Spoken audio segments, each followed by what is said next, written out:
We have Robert. How are you? Here. Robert, thank you. just continue.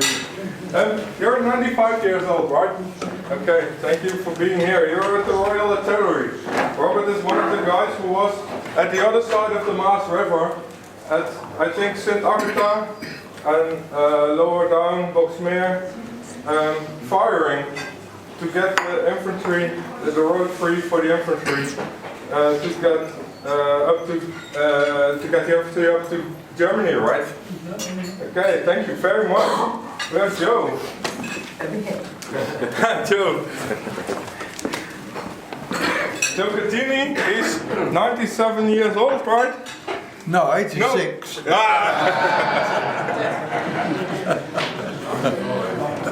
But you are with the Royal Artillery, that's right, right? Yeah, okay. Joe is the local hero from Eindhoven. He comes there every year. He assisted the 101 Airborne and the 51st Highland Division in liberating Brabant, Limburg and Germany. And thank you also for being with us here. Thank you. Okay, and last but definitely not least, we have here Ted Hunt. Thank you for being with us. Ted is 99 years old, right? Yes. In 5 weeks, you're going to be 100. That's it. If I last that long. Yeah, well, 5 weeks. Why not? Ted is a sapper as well, a Royal Engineer. I do a small introduction and Ted prepared some words. Ted Hunt, coming from London, learning from his father to tow barges over the River Thames, volunteered as a sapper waterman in the Royal Engineers and served in the battles of Narvik in Norway in May 1940. By 1944 he was commissioned and as a captain commanded 15 of the Rhino ferries on Gold Beach on D-Day. He went all the way through France, Belgium and Holland constructing and demolishing bridges and other obstacles with the Royal Engineers. During the last 6 months of the war in Europe, he advised the chief engineer of the Second Army on the opposed crossing of water obstacles. Ted, you prepared some words. I think it's going to be about the Gennep Bridge. Yes. Okay. Well, I would like to include the people on this table as well. I'm sorry my backs will be towards you. Or they can come over here.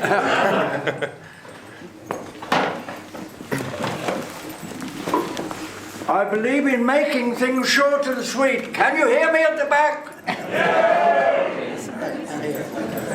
6 minutes at the most, and then you can go on with your peaceful lives. When we moved up from Normandy, I left my invasion parties behind and was told that I was supposed to advise the chief engineer, Second Army, on how to cross rivers, of which there were many. They didn't realise I was an apprentice on the River Thames at 19, so I was a rather inexperienced riverman. Fortunately, I was partnered with a very real engineer. He had been liberated in Nijmegen, he was liberated, and he was a Dutch state waterways engineer, en ik van de Rijkswaterstaat. So he really knew so much about the behavior of water from the moment it comes down to the moment it gets to the sea. So we worked together as a team of two. We lodged everywhere together and we worked together day and night. He was a brilliant man. He knew how to cross rivers and I knew how to get things done in the army. Both things can have their difficulties at times. However, a lot to say in a short time. We were busy crossing the Maas at Borghout, and there were no more crossings until you get to Mook. So there were Germans in charge of the locks and weirs, and one was in no man's land, and that was the one at Zombeck. Because it was unattended, the waters in November had made a great big hole between the lock and the weirs, and so there was no change in level. Now we knew that we would be asked to make a bridge to cross at Gennep, downstream from Zombeck. Lombrick was concerned that if the Germans were able to repair the hole, they could control the level of water at Gennep. So we visited it in no man's land in December. Now he was a very brave Dutchman, because although he joined our army, if we had been captured in no man's land, I would have been made a prisoner of war, but his country had given in. He became a terrorist and would have been shot. And as he knew what future plans were, no doubt he would have been tortured. He knew it, and yet he had the courage for us to go there. Luckily, no Germans, only dead cows. And so he knew where very important spot height maps had been hidden from the Germans in 1940. And when Den Bosch was liberated, I had orders to go to the contour on the Bewaachtingscommissie, where he knew these maps had been hidden. And once he got those, he was delighted. At the end of January, there was 2 foot of snow everywhere, 60 centimetres, and it was then on the 30th of January, we were asked, how wide will the river be at Gennep, and it was then 280 metres wide. We worked on the problem all night, and several things were going to change the width of the river. He knew that the thaw was coming, and 60 centimetres of snow means like 6 metres of rain. That the rains were coming, but more importantly, the Germans had breached a hole in the exit of the Roa Dam, which controls the water over the River Roa. And most of you know that the River Roa is an estuary of the Maas, and so that water was going to run down the Roa into the Maas and eventually get to us about 2 days later. The Germans had made this great big hole so that we couldn't control it.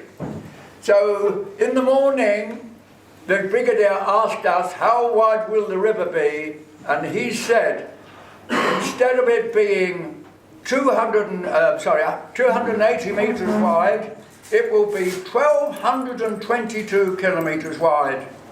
Now I've measured it to give you some idea of the scale. Now those red tables are that width. And that's how wide the river was going to stretch from dike to dike. And enough water to float pontoons. That was very, very important. Now, the ordinary summer width of the level, I've measured it, was that wide. So the river had gone from that wide to that wide. Yes? Yeah. So from 280 to 1,222.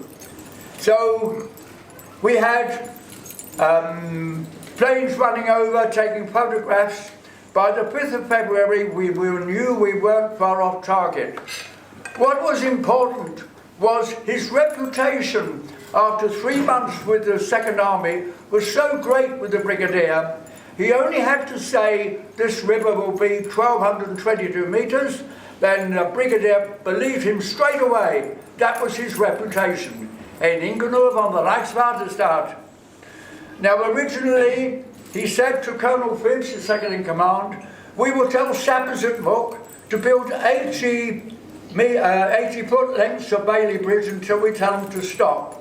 But that was changed. It thought it was better to have instead parked in a place called St. Antony's 140 bridging lorries waiting for the crossing to be made by brave men of the Highland Division. You've met some of them as well, Seaports and so on. So, sure enough, on the day, on the February the 10th, and that was the day we were given, how wide will it be on February the 10th? 1,222 metres. And sure enough, it was about that. Sappers began to go to work as soon as the area ceased to be under fire. It took a week to build the bridge, and Lombrexon designed the bridge to cross over exactly where the ferry was. So that's the dike, that's the dike.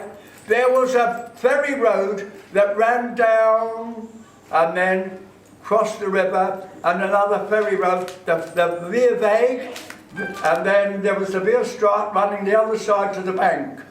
So the reason he designed to cross the ferry was this, that he knew that eventually they'd run out of water in the Ruhr Dam, that the water would drop, and all these pontoons that didn't cross, that were outside that bit, all these pontoons would sit on the grass. And it meant that they could be disconnected and military vehicles could run along the Veerweg, go across the floating bit, and then up down to Veerstraat. And it worked beautifully.